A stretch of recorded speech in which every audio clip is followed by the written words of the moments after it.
Alright, guys. This one, I guess this is like a position statement, essentially, on what's going on in my head, right? As a researcher, as a psycholinguist, as somebody who did a PhD on thought disorder, where am I? Because I'm sending messages that can be perceived as mixed. If you look at my outputs, I have a creative text that very much argues for meaning in psychosis.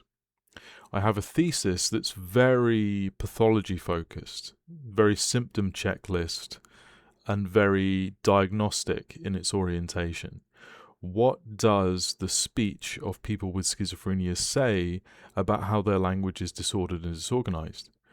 But I also have books about occupying the triadic perspective of patient, staff, and researcher, and how meaning emerges in interaction when you make space for people with schizophrenia to say what they need to say without correcting them, or without imposing coherence where there isn't any, or trying to resolve unresolved meaning when that may not be possible. So what am I doing? Who am I? What do I believe? Or am I just a contradiction? Am I just somebody who can't make up his mind? No. My position statement is this. There is room for both. There is room for the value of diagnostic approaches to mental illness, and particularly speech and schizophrenia, and there is value to taking a critical position. So there are two ways you can apply my outputs.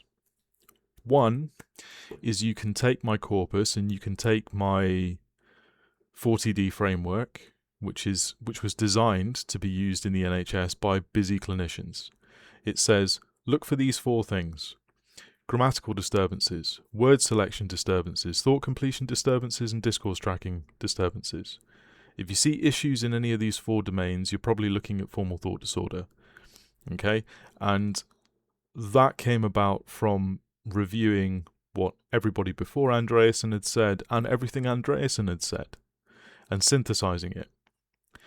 And work that followed using different methods from me with bigger data sets and more rigorous interrogation of the various rating scales to assess thought disorder has arrived at essentially a very similar conclusion. There are core features across all of these rating scales that can be reduced into something clinically useful, operationalizable, and manageable and deployable.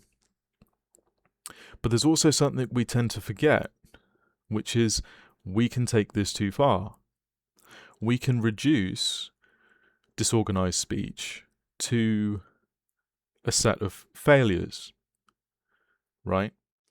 So we know that there are various psychometric measures of impairment in schizophrenia: executive functioning, semantic fluency. It goes on and on and on and on and on, right? Schizophrenia does affect cognition. It does affect how language is organized.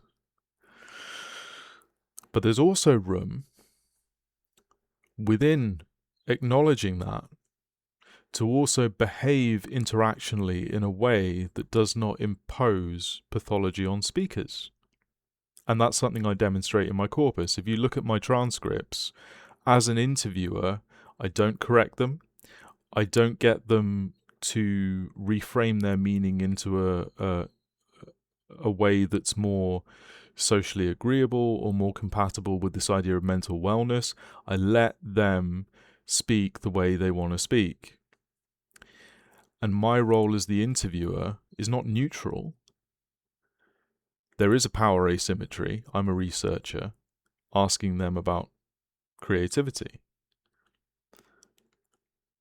But I'm using unstructured interviewing and I'm really listening to what they're doing and I'm reacting to it in real time. And my objective in all of those interviews is, how can I keep you talking without influencing how you talk? And there's a lot for clinicians to learn there as well. So that's my positionality. It is possible to hold these seemingly polarized and oppositional approaches in mind at the same time. It's possible. You can think of it in terms of dichotic listening, right? So dichotic listening is listening to two auditory signals and switching between them, right? So if you're having a conversation with someone in a busy cafe and there's somebody on a table over there having a conversation with their friend, it's possible for you to be aware of both conversations and to jump between them and follow what's going on in both. That's dichotic listening. What I'm arguing for in my work as a whole is a conceptual dichotic listening. I'm not saying that the DSM, the ICD are meaningless. I'm not saying that they don't have practical value. I'm not saying that there's no such thing as impairment in schizophrenia or language disorganization that's actually rooted in psycholinguistic measures, right? I'm not arguing that that doesn't exist. I'm saying we can recognize that that's what's going on, but we can also listen using interactional skills as clinical interviewers in ways that remove pathologization from the act of interaction. So we can decide if we're going to listen to speech and we're going to diagnose it as thought disorder, we can do that. I've created a framework that allows people to do that on the fly in a clinical interview. But it's also possible for that same clinician, after they've done that for 5 or 10 minutes, to use some of the strategies that I argue for in the book, How Language Holds, and demonstrate, I actually role model these techniques in the corpus. So the clinical interview can take 2 parts. It can take a comprehension part, am I hearing thought disorder, across those 4 domains. But as a clinical interviewer, what's my role in the exchange? How am I contributing to the breakdown of communication? And how am I nurturing the preservation of the authentic signal that the participant is trying to produce? Right? It's possible to do both. That's what I'm arguing.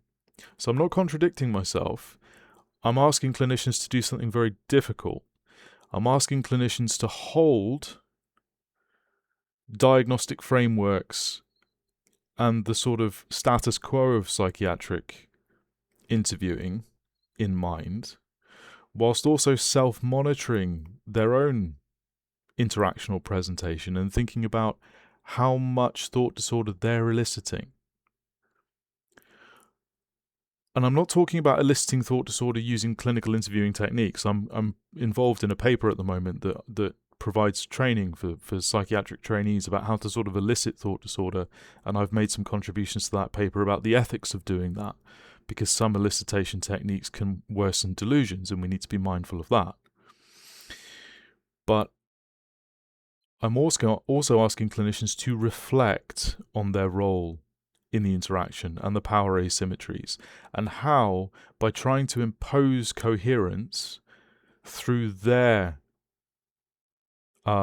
portion of the interaction, they might be further disorganizing the speech of people with schizophrenia. And I offer and demonstrate in the corpus some methods for offsetting that. So that's my position as a whole.